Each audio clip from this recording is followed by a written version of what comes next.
Trade disputes aren't just numbers on a spreadsheet. They're high-octane showdowns that shape industries, jobs, and the very machines we ride. Right now, the US and Canada are locked in a tense economic standoff, and the stakes couldn't be higher. A single move from Canada could send shockwaves through the US motorcycle industry, threatening factories, dealerships, and the open-road dreams of riders everywhere. What started as a flex of US trade muscle has spiraled into a Canadian counterattack that's putting North America's two-wheeled titans on the ropes. This isn't your average trade spat. It's a full-throttle economic brawl with factories humming, workers sweating, and consumers caught in the crossfire. How did we get here? And where's this wild ride headed? Buckle up, because we're diving into the 7 most critical developments in this escalating US-Canada trade war that could reshape the motorcycle industry as we know it. Let's kick things off with the first twist in this high-stakes saga. Number 1. Riders pay the price. The human cost of trade wars. At the end of the day, this isn't about boardrooms or bureaucrats. It's about people. Riders across the US are staring down higher prices, fewer options, and a market that feels more like a battlefield than a showroom. A Harley Sportster that cost $12,000 last year could hit $15,000 by summer. Small dealerships are sweating, unable to stock inventory as costs climb. Factory workers in York and Spirit Lake are clocking out early, wondering if their next paycheck's coming. This trade war's toll isn't abstract. It's gas money, grocery bills, and the freedom of the open road slipping away. Even if a deal's struck tomorrow, the scars won't heal fast. Supply chains take years to rebuild. Trust takes longer, and consumers won't forget the sting of a $5,000 price jump. How long will riders and workers take this lying down before they roar for change? Number 2. Global fallout. The world watches and waits. What started as a North American dust-up is now a global spectator sport. Europe's sniffing opportunity. BMW and Triumph could swoop into Canada's market, eating Harley and Indians' lunch. Japan's Honda and Yamaha aren't far behind, ready to flood showrooms with tariff-free bikes. China's licking its chops too, cozying up to Canada to offset US losses. The longer this drags on, the more the US risks losing its grip on the global motorcycle trade.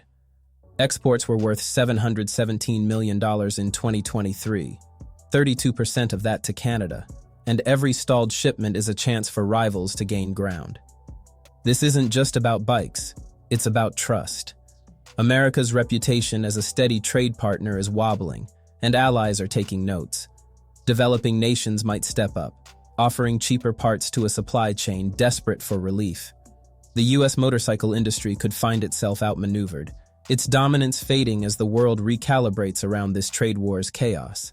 Number 3. Aluminum as ammunition. Canada's untapped weapon. Tariffs are just the opening salvo. Canada's got a bigger gun it hasn't even fired yet. Aluminum. The US guzzles Canadian aluminum like a V-twin, burns gas. Over $11 billion worth in 2023, powering everything from motorcycle frames to engine blocks. If Canada restricts those exports, the US industry could grind to a halt. Picture Harley's assembly lines frozen, Indians' Spirit Lake plant dark, and dealerships scrambling for parts. Costs would skyrocket, timelines would stretch, and the ripple effect would hit riders hard. Think $20,000 base prices for bikes that used to cost $15,000. Canada's holding back for now, but the threat alone is chilling. Aluminum isn't just metal, it's leverage, and Canada's got a stockpile. Deploying it would be a nuclear option, jacking up manufacturing costs across the board and sending US gas prices soaring if oil exports get tangled up too. Number 4. Political blowback. Trade becomes a ballot box bombshell. Trade wars don't just rattle boardrooms, they shake voting booths. In states like Wisconsin, Pennsylvania, and Minnesota, where Harley and Indian keep the economy humming, workers and riders are starting to feel the heat. Factory slowdowns mean pink slips, and higher bike prices mean tighter budgets for everyday Americans. Politicians who cheered the original tariffs, like those in the Trump-era trade hawks camp, are now sweating bullets. Voters in these swing states don't mess around when their livelihoods are on the line, and midterms are just around the corner in 2026. Suddenly, Trade policy is not just an economic debate, it's an electoral liability. Up north, Canada's Prime Minister Justin Trudeau is leaning into this fight, framing the tariffs as a stand for Canadian sovereignty.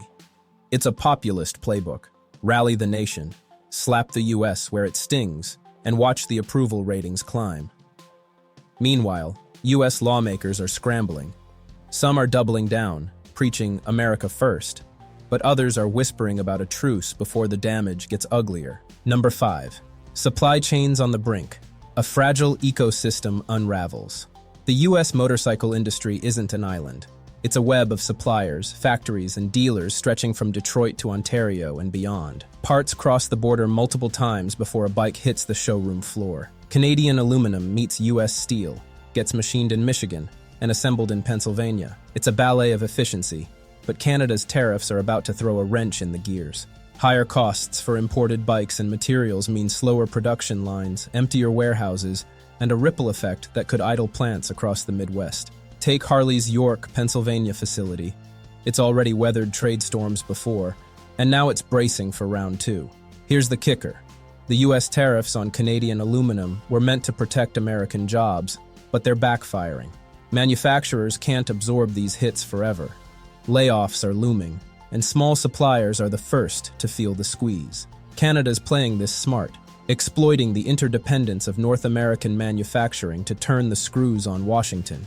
As supply chains fracture, the pressure's mounting on US policymakers to hit the brakes before this trade war leaves the motorcycle industry sputtering on the side of the road.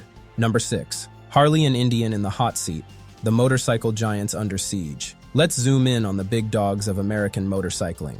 Harley-Davidson and Indian Motorcycle. These aren't just brands. They're symbols of freedom, grit, and US engineering prowess. But Canada's tariff threat has them fishtailing on a slick road. Harley, based in Milwaukee, Wisconsin, and Indian, under Polaris in Minnesota, ship a hefty chunk of their bikes to Canada.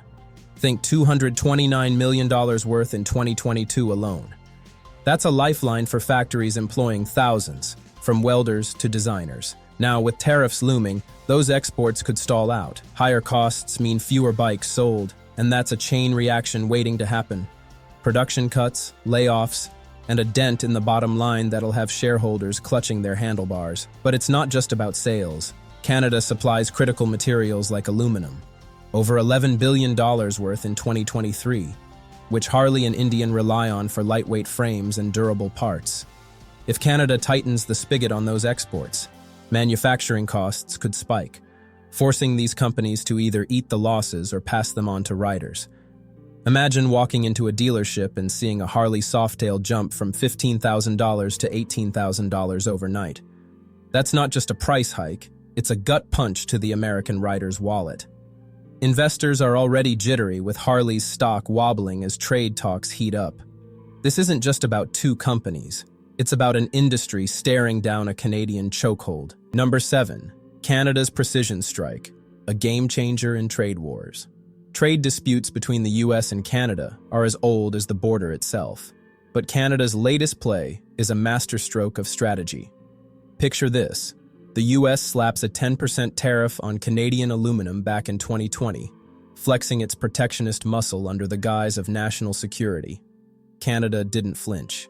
Fast forward to today, February 21st, 2025, and tensions are boiling again over aluminum and steel, key ingredients in every motorcycle frame and engine. Canada's response? A calculated counterstrike, targeted tariffs on US motorcycle imports, potentially up to 25%. This isn't a scattershot retaliation. It's a surgical hit aimed at an industry that pumps adrenaline into the American economy.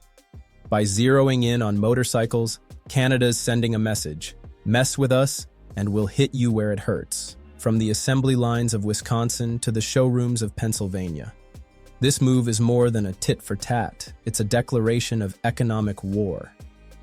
A trade war that could rewrite the roadmap. What kicked off as a US power play has morphed into a trade war no one saw coming. Canada's not just fighting back, it's rewriting the rules, turning motorcycles into pawns in a bigger game of economic chess. This is about more than tariffs. It's about power, pride, and the future of an industry that's carried America's spirit for over a century. Will the US dig in, risking a knockout blow to its motorcycle giants? Or will it swerve toward a truce before the damage is permanent? The stakes are sky high and the fallout will echo for years. Where do you stand? Is this the dawn of a new economic order, or can cooler heads steer us back to stability? Drop your thoughts in the comments. We want to hear your take, whether you're a writer, a worker, or just watching this drama unfold.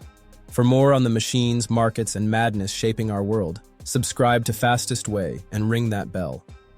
Thanks for riding with us. See you on the next lap.